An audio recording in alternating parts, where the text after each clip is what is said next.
கருப்பு என் குலசாமிக்கே ஆகாது. சிவப்பு கலரு அது ஆபத்துமா ஒத்து வராது. பச்சை கலரு பச்சை கலர்ல எங்கடி கோழி இருக்கு? இருந்தா மட்டும் அவர் வாங்கி போடுவாரு. பச்சை மஞ்சள்லாம் வேணாமா? பாத்தியாடா, என்ன கலர் தாங்க வேணும்? கலரே இல்லாத ஒரு கோழி வேணும். ஓனரே, இங்க ஒரு கஷ்டமான மோர் வந்திருக்கு. கஸ்டமரா? ஆமாண்டா, வாடா.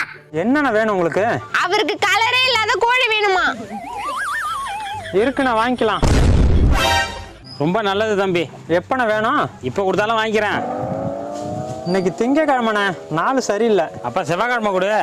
செவ்வாய் வெள்ளி பேய்க்கு நல்ல நாள். புதன்? புதன்ல பொண்ணே கிடைக்காது, கோழி எப்படிண்ணே கிடைக்கும்? வியாழன்? சுக்கிரம் உக்கிரமா இருப்பான். சரி நீயே சொல்லுப்பா, எப்போ வாங்கிக்கலாம்? இந்த 7 நாளை தவிர எந்த நாள் வேணாலும் வாங்கினேன், கண்டிப்பா வாங்கிக்கலாம். சரி தம்பி, கண்டிப்பா வரேன். ஓனரை பார்த்து கத்துக்குங்க. நீ கத்தாம போடா, மூளை முழிச்சிக்க போதே.